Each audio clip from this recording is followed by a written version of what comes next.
지난주에는 일본에서 사역하시는 최윤석 선교사님께서 말씀을 전해 주셨죠. 말씀을 들으면서 제가 그런 생각을 하면 안 되는데 한 시간이 좀 넘어가니까 마음이 점점 조급해지더군요. 그래서 혹시나 또 이렇게 길어지니까 엉뚱한 말씀을 하시지는 않을까 염려도 되고, 또 소리가 뒤에까지 잘 들리지는 않을까 하는 염려도 되고, 또 시간이 이렇게 한참 지났는데 다들 괜찮으신가 이런저런 생각들이 제가 말씀을 듣는데 집중하지 못하게 하는 것 같았습니다. 주일 친교 음식은 식지 않을까 이런 생각까지도 드는 거예요. 그래서 주일 강단을 이렇게 다른 분에게 부탁한다는 것이 참 쉬운 일이 결코 아니구나 하는 것을 제가 느끼게 되었습니다. 근데 저의 이런 마음을 아시는지 이제 주일날 있었던 그 말씀에 대해서 나누는 자리에서 어떤 분이 제게 이런 말씀을 해주셨습니다.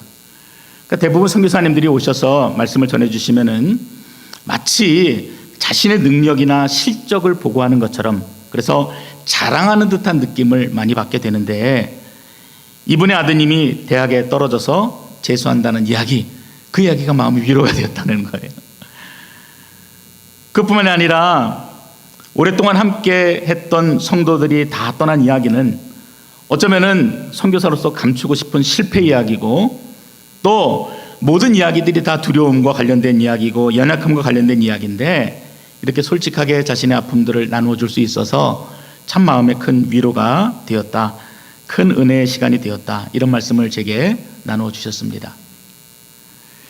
이처럼 성령께서 들을 자에게 말씀하시는데 너무 인간적인 염려들로 내가 고민했구나 하는 그런 자책을 하게 되었습니다. 하나님 말씀은 어제나 오늘이나 내일이나 우리들에게 변함없는 생명의 말씀이 되십니다. 여러분 믿으십니까? 아멘. 그분의 말씀만이 영원한 능력이 되어지는 거예요. 문제는 무엇입니까? 그 말씀을 말하는데도 듣지 못하고 또 믿지 못하는 우리에게 문제가 있는 것입니다. 예수님께서 십자가 달리시고 죽음에서 부활하셨을 때도 마찬가지였습니다. 주님께서는 제자들에게 십자가와 그리고 그 죽음에 대해서 여러 차례 말씀해 주셨음에도 불구하고 그 사실을 믿는 자들이 없었습니다. 얼마 전 나누었던 도마 같은 자는 내가 직접 예수님의 찬자국을 만져보고 못자국을 만져보지 않으면 내가 결코 믿지 못하겠다, 이러한 자도 있었고, 3년 동안 예수님 앞에 충성을 맹세했던 유다 같은 자는 은30의 예수를 팔아찍혔습니다. 12제자 중 5은 예수님의 부활을 믿지 못하고 전직업으로 돌아가 버리고 말았습니다. 그래서 믿음이란 내 눈앞을 가리고 있는 그 모든 것, 그것이 무엇이든지 그것을 제껴버리고, 불신을 제껴버리고 온전히 주님을 바라보는 것, 그것이 믿음이라고 할 수 있습니다. 다른 어떤 것에 희망을 두고 살아가는 것이 아니라 변하지 아니하는 그 생명의 말씀, 내게 주신 그 약속의 말씀을 붙들고 살아가는 것이 진정한 믿음인 것입니다. 그 말씀이 나를 살리는 말씀이구나, 그 말씀이 우리 가정을 살리는 말씀이구나, 우리 교회를 살리는 말씀이구나, 다른 그 어떤 것들이 우리를 살릴 수 있는 것이 아니라 우리에게 변함없이 주시는 그 생명의 말씀이 우리를 살리는구나, 그 믿음을 가지고 사는 것입니다. 오늘 여러분의 눈앞을 가리고 있는 그 무엇이 있다면 그 모든 것이 다 벗겨지고 부활의 주님을 눈으로 확인하고 보게 되는 놀라운 은혜가 있으시기를 주님의 이름으로 축원드립니다. 이 오늘 본문은요, 이 다른 복음서에는 기록되어지지 않은 굉장히 독특한 이야기가 소개되어지고 있습니다. 누가복음에만 나오는 이야기입니다. 그리고 이 내용은 당시의 복음의 무대를 발로 뛰면서 선교에 매진하였고, 그리고 누가복음과 사도행전을 기록한 누가가 그 복음에 대한 간절한 마음을 가지고 기록한 내용입니다. 누가에게 있어서 복음은 그냥 내가 가지고 있는 것, 내가 알고 있는 것, 그냥 좋다 이렇게 마음먹을 수 있는 그런 것들이 아니었어요. 말하지 않고 전하지 않으면 정말 터질 것 같은 그것이 바로 이 누가에게 복음이었습니다. 주님의 마지막 말씀처럼 땅끝까지 복음을 전하기 위해서 나가야 하는 것, 특히 예수님의 부활을 믿지 못하고 여전히 제자리에 머물러 있는 사람들을 향해서 그 복음의 능력이 무엇인지, 부활의 능력이 무엇인지 선포하지 않고는 견딜 수 없는 사람이 누가였습니다. 여러분, 누가가 그런 마음을 가지고 무엇을 얘기하고 싶었겠어요? 한 가지지요. 여러분, 진짜 주님은 살아나셨어요. 여러분, 그분이 우리에게 능력이 되십니다. 여러분에게 소망이 없는 것이 아니라 그분이 계심으로, 그분이 부활하심으로 우리에게 영원한 소망이 있습니다. 말하지 않고는 견딜 수 없는 감격과 기쁨이, 선포하고 싶은 그 마음의 뜨거움이 이 누가에게 있었던 것입니다. 여러분, 제발 눈을 뜨십시오. 절망에서 벗어나십시오. 여러분, 제발 눈을 들어서 예수를 보십시오. 그분은 죽은 것으로 끝난 것이 아니라 살아나셨습니다. 아멘. 누가가 그 마음으로 기록하고 있는 부활의 첫 번째 증거, 그 이야기가 오늘 이야기입니다. 이 이야기는 자신들이 따르던 예수님께서 십자가에 달려 죽으시자 삶의 모든 소망과 목적을 다 잃어버린 두 제자 이야기입니다. 제자인데 어떻게 그럴 수가 있냐고요? 근데 그랬어요. 3년 동안 열심히 따라다녔는데, 그분께 모든 기대와 소망을 걸었는데 아무것도 손에 쥐어지지 못하고 결국 바라보았던 그분마저 사라져버린 것입니다. 낙심이 되었어요. 그리고 고향 엠마오로 터벅터벅 돌아가고 있었습니다. 오늘 본문에 보니까 그 중에 한 명의 이름이 글로바, 이렇게 소개되고 있습니다. 성경에 이 사람에 대한 이야기가 별로 나와 있지 않아요. 그냥 그저 예수님을 따라다녔던 수많은 사람들 중에 한 사람이었던 것으로 보입니다. 별로 탁월한 것도 없고 별 볼 일도 없는 그런 사람의 이야기를 누가가 부활의 첫 번째 증인으로 기록하고 있다는 것입니다. 그것도 예수님의 가장 핵심 측근인 12제자가 예수님의 부활을 믿지 못해서 다 숨어서 벌벌 떨고 있을 때 변방에 이름 없는 한 제자의 이야기, 그 사람의 이야기를 누가가 적고 있는 것입니다. 그럼 대체 이 사람들은 누구인가? 왜 누가는 이 사람을 적으려고 했는가? 본문이 말하고 있는 이 두 제자를 가장 정확하게 표현할 수 있는 말은 목격자입니다. 14절에 보면은 이 모든 된 일을 서로 이야기하더라. 이 사람들이 지금 이렇게 얘기하는 것으로 보아 이 두 제자는요, 예수님께서 예루살렘에 입성할 때도 그 자리에 있어서 보았고, 예수님께서 불법적인 재판 과정을 겪어보실 때도 그 자리에서 함께 애타는 마음으로 그 모든 상황들을 지켜보았던 자들입니다. 그리고 결국 예수님께서 가시관을 쓰시고 군중들에게 조롱을 당하시면서 골고다에 오르시는 그 모든 일들을 이들이 직접 보았던 자들입니다. 그리고 마지막으로 숨을 내쉬면서 십자가에서 죽으시는 주님도 이들은 목격했어요. 보았어요. 그래서 이 두 사람을 목격자다, 이렇게 얘기하고 싶습니다.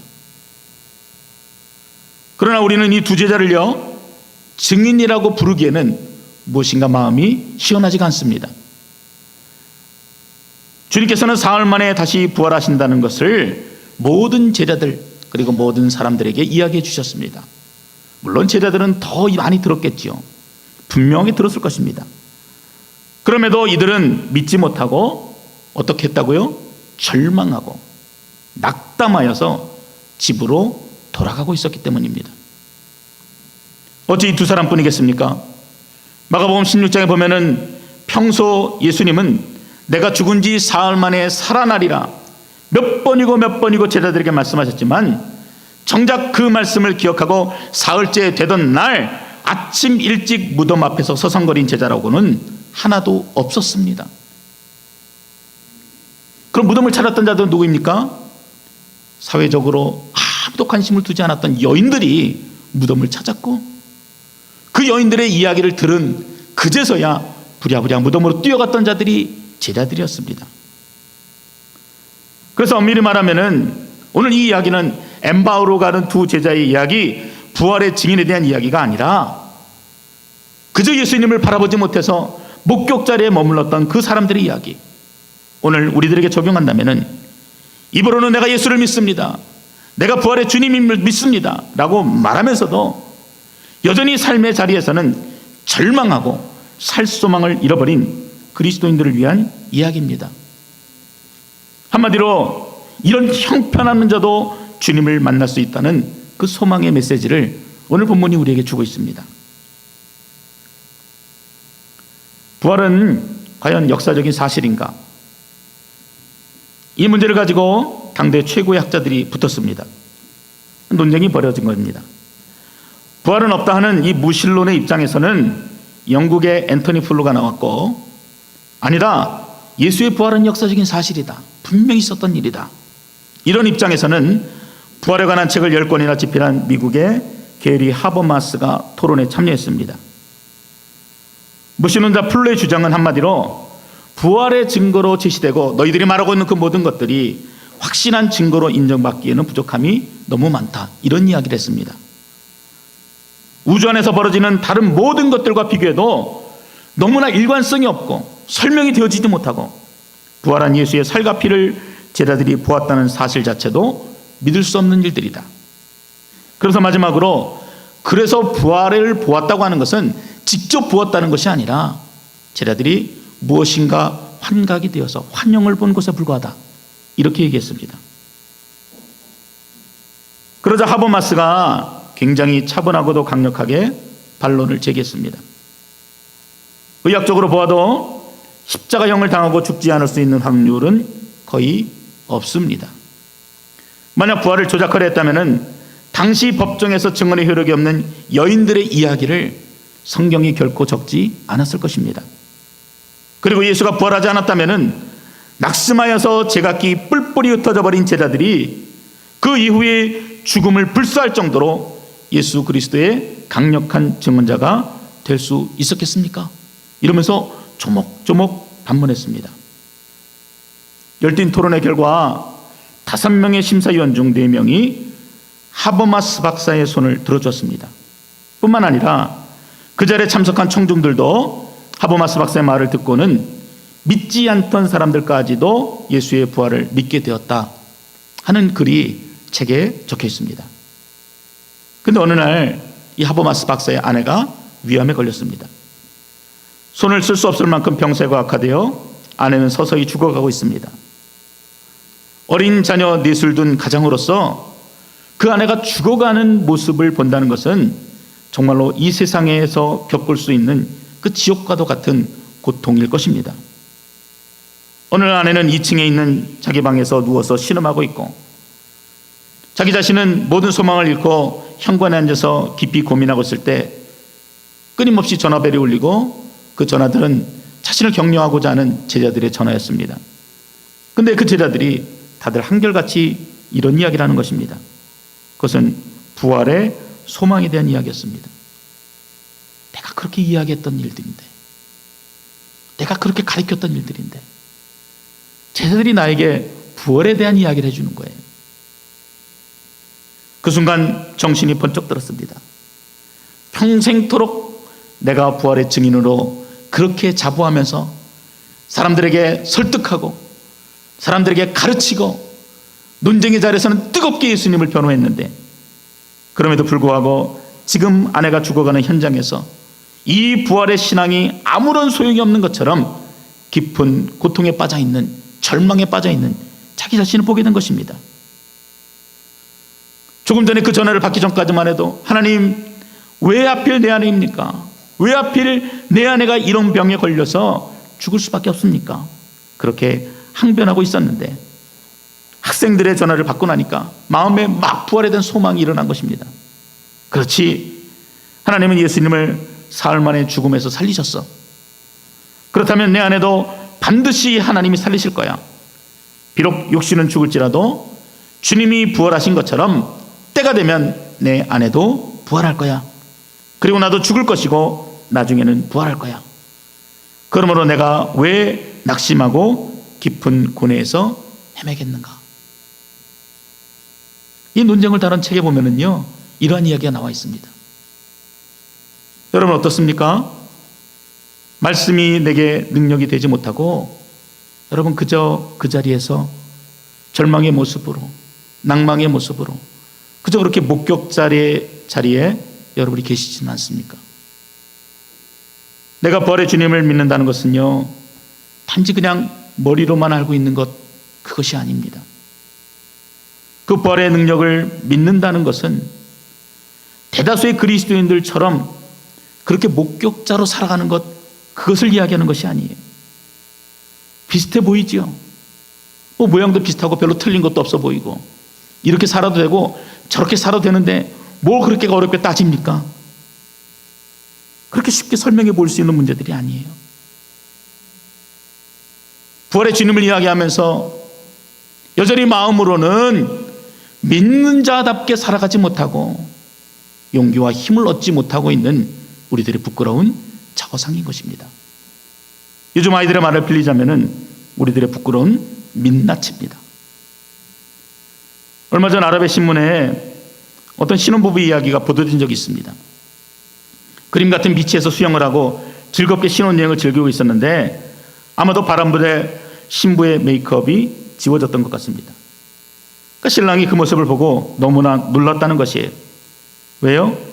평소 그가 알고 있던 신부의 얼굴이 아니었기 때문입니다. 그제 남편은 신부가 그동안 두꺼운 화장을 했을 뿐만 아니라 성형수술과 인조 속눈썹 시술, 컬러 렌즈까지 끼고 있다는 것을 알게 됐고, 결국 남자는 신부가 인공적인 아름다움으로 나를 속였다, 그래서 이혼을 요구하는 이런 이야기가 신문에 실렸었습니다. 아마도 저희 교회 여성분들은 화장하지 않은 그 얼굴, 그 민낯을 드러내는 것 아마 같이 두려워하지 않을까, 이런 생각이 듭니다. 그런데 여러분들의 영적인 민낯은 어떻습니까? 저에게도 물어보았어요. 너무나 부끄럽지요. 나만 아니까요. 겉으로 보여지는 모습은 그럴듯하게 화장을 해서 정말 그럴듯해 보이잖아요. 이리저리 성스럽게 보일 만한 장신구들을 우리 몸에 잔뜩 지니고 있습니다. 사람들이 보아도 그럴듯하게 집사라는 직분도 가지고 있고, 또 권사, 장로, 목사, 이런 모습을 다 우리 가운데 보여주고 있지만 진짜 우리 영적인 민낯은 어떻습니까? 아마도 화장하는 얼굴을 보여주는 것보다 수십 배, 수백 배 더 수치스럽고 부끄러운 생각에 마음이 움츠러들 것입니다. 엠마오로 가는 두 제자의 민낯은 16절에 기록되어 있습니다. 그들의 눈이 가리어져서 그인 줄 알아보지 못하거늘. 눈은 분명히 뜨고 있는데 그들의 눈이 가리어져서 자신들과 지금 동행하고 있는 그 주님을 알아보지 못하고 있다. 자칭 타칭 제자라고 해서 수년 동안 예수를 따라다녔음에도 불구하고 부활의 주님을 믿지 못해서 부활의 주님이 지금 함께 걸어가는데도 알아보지 못하는 이 어리석음이 이 제자들의 민낯이었던 것입니다. 무엇이 그들의 눈을 가렸습니까? 본문에 보니까 그것은 절망과 실의, 이렇게 기록되어 있습니다. 17절 말씀에 보면은 두 사람이 슬픈 빛을 띠고 머물러 섰다, 이렇게 말합니다. 다른 성경에서는 침통한 표정으로 이렇게 번역되어 있습니다. 그들의 얼굴이 사색이 된 것이에요. 희망을 잃어버렸습니다. 모든 의욕이 없어졌습니다. 그들은 지금 한 걸음을 옮기는 것조차도 무거워 보입니다. 왜 그렇겠습니까? 이유가 한 가지예요. 앞서 말씀드린 것처럼 예수의 죽으심과 함께 모든 소망을 다 잃어버렸기 때문입니다. 예수님의 부활을 믿지 못했기 때문이에요. 사랑하는 성도 여러분, 오늘 우리들 중에도 절망과 실의로 믿음의 눈이 가려진 분이 계시지 않습니까? 뜨겁게 찬양을 하였던 기억이 얼마나 오래되셨습니까? 부르짖어 간절히 기도했지만 기도의 응답이 없습니까? 그래서 낭망하여서 그냥 그 자리에 머물러 계시진 않습니까? 과연 하나님이 계실까? 하나님이 과연 살아계시랄까? 그분이 과연 내가 하는 이 기도를 들어주시기는 할까? 그런 의심을 가지고 그냥 머물러 계시는 분들이 이 자리에 있지 않습니까? 그런데 이런 시기야말로 진정한 영적 성숙을 위해 추구해야 될 때라고 믿음의 선배들이 그렇게 말합니다. 비록 처음 믿을 때처럼 느낌이 강렬하진 않겠죠. 똑같진 않습니다. 우리는 사모하지요. 내가 처음 예수를 만날 때처럼 뜨거운 마음으로 그 감격이 내 안에 있기를 원한다, 이렇게 소원합니다. 그러나 결코 같은 감정이 우리에게 반복되지는 않습니다. 우리에게 요구되는 것은요, 그런 것들이 아니에요. 그때와는 다르지만 오늘 이 시간 나를 새롭게 만나주실 그 하나님, 그 놀라운 은혜가 우리에게 필요한 것입니다. 지금 우리에게 필요한 것은요, 만나음의 추락이가 아니에요. 나를 살리고자 하시는 그 주님의 그 놀라운 사랑과 은혜를 내가 다시 경험하고 바라보고 고백하는 그 은혜가 우리에게 필요한 것입니다. 여러분, 우리에게 믿음은요, 단계가 좀 있습니다.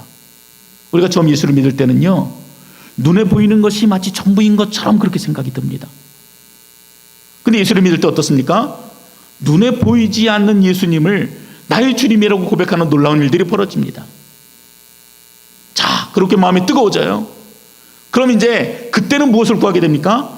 체험에 의존하게 되는 신앙을 요구하게 됩니다. 아, 그때가 좋았지. 그 뜨겁게 만나고 뜨겁게 찬양하고 뜨겁게 기도하고 내가 울부짖었던 그때가 좋았지. 근데 신앙이 거기에 머물러 있지는 않아요. 감정으로 경험되는 신앙의 단계도 뛰어넘어서 정말 우리에게 요구되어지고 우리에게 바라는 것은 친밀함 가운데 살아계신 하나님을 인격적으로 만나고 그분과 늘 교제하고 그분과 늘 동행하는 성숙함을 소망해야 된다는 것입니다. 두 제자를 보십시오. 저들은요, 이미 너무나 많은 것들을 알고 있어요. 오히려 예수님에 대한 지식이요, 넘쳐납니다. 이런 자들은요, 자기가 알고 있는 것들을 말하기를 좋아해요. 17절에 예수님께서 그들이 무슨 말을 하는지 물어보니까 글로바가 이렇게 대답합니다. 아이고 말입니다. 예루살렘에 머물러 있으면서 당신 그것도 못 봤습니까? 그 소리도 듣지 못했습니까? 여기서 며칠 동안 있었던 일들에 대해서 왜 당신 혼자만 모릅니까? 바로 나사렛 예수에 대한 일입니다. 그는 우리의 구원자다, 우리가 그렇게 믿고 있었는데 대제사장들과 지휘관들이 십자가에 예수를 못 박아 죽였습니다. 그런데 어떤 여인들이 무덤에 시신이 없더라, 천사들을 보았다, 뭐 예수가 살아났다, 이런 헛소리들을 하고 다니는 것 당신도 듣지 않았습니까? 결국 자신들이 알고 있는 것으로는 아무것도 할 수가 없었어요. 능력이 없지요. 무엇이 필요합니까? 아는 것으로만 그치는 것이 아니라 깨닫고 더 나아가서 믿음에 이르러야 한다는 것입니다.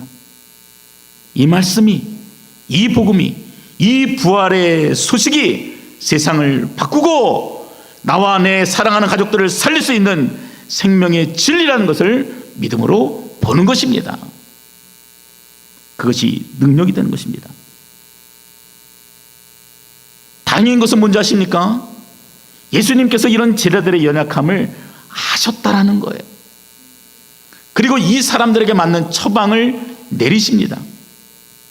이들은 지금 보여야 믿고 느껴야 믿고 감동해야 믿고 손에 무엇인가 쥐어져야지, 아, 이것이 은혜구나, 이렇게 생각하는 연약함을 가지고 있는 것을 아시고 주님 무시하지 않으셨어요. 이들을 불렀습니다. 그리고 친히 성경을 펼치십니다. 그리고 모세의 글로부터 시작해서 성경에 나와 있는 자신, 즉 메시아에 대해 예언된 모든 비밀의 말씀들을 친히 풀어서 설명해 주셨습니다. 두 제자는 분명 자신들이 원했던 방법은 아니었어요. 내가 원했던 내용은 아니었습니다. 그렇지만 그 말씀을 듣는 가운데 마치 오랫동안 풀리지 않았던 인생의 문제가 풀리는 것처럼 두렵고 막막했던 인생의 터널 끝이, 그 밝은 빛이 보이기 시작하는 것이었습니다. 이분을 이대로 보내드릴 수가 없었습니다. 그래서 더 유하다 가시길 붙들었습니다. 그리고 함께 그분과 식사하는 그 자리에서 예수님이 빵을 들어서 축사하실 때 성경이 뭐라 그럽니까? 비로소 그들의 눈이 열렸다. 비로소 그들이 눈을 열어서 주를 보게 되었다. 나와 함께 동행하는 그분이 예수인지를 알게 되었다. 그렇게 말하고 있는 것이에요. 아, 그렇구나. 엠마오로 가는 길에서 우리와 함께 걸으셨던 그분이, 나는 그분인지 알아보지 못했지만 나를 살리시고 나를 영원토록 인도하실 예수님, 바로 그분이셨어. 그 길을 걸으면서 우리는 낙담하고 절망하여서 외로운 가운데 떨었지만 동행하며 나와 얘기하셨던 그분이 살아계신 예수님이셨어. 봐, 부활하셨잖아. 살아계시잖아. 그리고 봐봐, 지금 이 순간 우리와 함께 식사하고 계시는 그분이 바로 부활하신 주님이셔. 구원자 예수님이신 그분이 우리와 함께 식사를 하며 우리 이야기를 듣고 계시오. 이들의 가슴이 다시 뜨거워졌습니다. 절망의 시리에 빠져있는 두 제자가 더 이상 목격자가 아니라 이제 진짜 십자가의 증인으로, 부활의 증인으로 바뀌는 놀라운 순간을 우리가 보고 있는 것입니다. 이들이 어떻게 달라졌는지 보십시오. 33절에서 35절의 말씀입니다. 여러분 눈으로 보시기 바랍니다. 곧 그때로 일어나 예루살렘으로 돌아가 보니, 은혜를 받았어요. 예루살렘에 돌아갔더니 11 제자 및 그들과 함께한 자들이 모여 있어 말하기를 주께서 과연 살아나시고 시몬에게 보이셨다, 이런 이야기를 하고 있는 거예요. 그런데 두 사람이 목격자라면 아무 말도 못하겠죠. 근데 뭐예요? 이 두 사람도 길에서 된 일과 예수께서 떡을 떼심으로 자기들에게 알리신 것을 말하더라. 비로소 증인이 된 것입니다. 사랑하는 성도 여러분, 사람이 절망하는 원인은요, 정치가 어렵거나 경제가 어렵기 때문이 아닙니다. 인간이 절망하는 원인은 구원자이신 예수님과의 그 인격적인 만남이 없기 때문입니다. 엠마오로 가는 제자들처럼 내가 가진 꿈이 다 깨어지고 삶의 의욕을 잃어버리셨습니까? 그 길을 함께 걸으시는 주님, 내 이야기를 들어주시는 그 주님을 만나시기 바랍니다. 17세기 영국의 신실한 청교도 목사 토마스 브룩스께서 이런 글을 남기셨습니다. 아브라함은 어디로 향하고 있는지는 몰랐지만 누구와 함께 가는지는 알고 있었다. 어떤 이는 오리를 가는데도 하나님과 동행하지만 어떤 이는 세상 끝을 가고도 하나님을 못 찾는다. 예수와 홀로 있는 자는 결코 외로운 자라 할 수 없다. 오 주님, 저는 당신에게 왔습니다. 그러나 당신 곁에서 저는 당신이 없이는 당신에게서 결코 떠나지 않을 것입니다. 좌절과 절망이 드려지는 인생길에서 그리스도인이 할 수 있는 너무도 멋진 고백이 아닙니까? 무엇이 우리의 무뎌진 마음을 뜨겁게 하고 불타오르게 합니까? 무엇이 우리의 닫힌 눈을 열게 하고, 무엇이 집으로 돌아가던 우리의 지친 발걸음을 돌이켜서 세상을 향해 다시 나아가는 승리의 행진이 되게 합니까? 부활하신 주님, 그 주님을 바라보는 것입니다. 오늘도 주님은 엠마오 길을 걷고 있는 우리들에게 묻고 계십니다. 단지 예수를 안다는 것으로 너희가 머물러 있느냐? 환상과 기적 같은 체험이 전부인 것처럼 그렇게 나를 바라보고 있느냐? 무엇인가 손에 쥐어져야지만 그것이 은혜다라고 믿는 연약한 자리에 여전히 머물러 있느냐? 눈을 들어라. 그리고 나를 보아라. 너희와 동행하고 너희와 이야기하고 함께 교제하며 밥을 먹고 있는 나를 보아라 말씀하십니다. 그 예수를 만나고 뜨겁게 고백했던 그 체험을 가지고 이제는 더 이상 목격자가 아니라 나를 보내시는 세상 속에서 부활의 증인으로 살아라. 오늘 주님이 우리에게 이 말씀을 주시고 계시는 것입니다. 사랑하는 성도 여러분, 우리들이 민낯을 보게 되었어요. 참 부끄러운 자화상을 보게 됐습니다. 그러나 주님이 그럼에도 나를 향한 소망을 버리지 아니하세요. 끊임없이 말씀해 주십니다. 내가 알아듣도록. 금성을 무시하지 마시고 여러분 그 말씀을 꼭 붙드시고 참된 부활의 증인으로 살아가시기를 주님의 이름으로 축원드립니다. 기도하겠습니다. 켄 가이어가 쓴 기도문으로 기도를 대신하겠습니다. 부활하신 주님, 모든 것이 너무나 뿌옇게 보일 때, 당신조차도 뿌옇게 보일 때, 그리고 당신의 목소리가 이상하고 낯설게 들릴 때 제가 눈물을 씻고 당신이 제 곁에 서 계신다는 것을 보게 해 주시옵소서.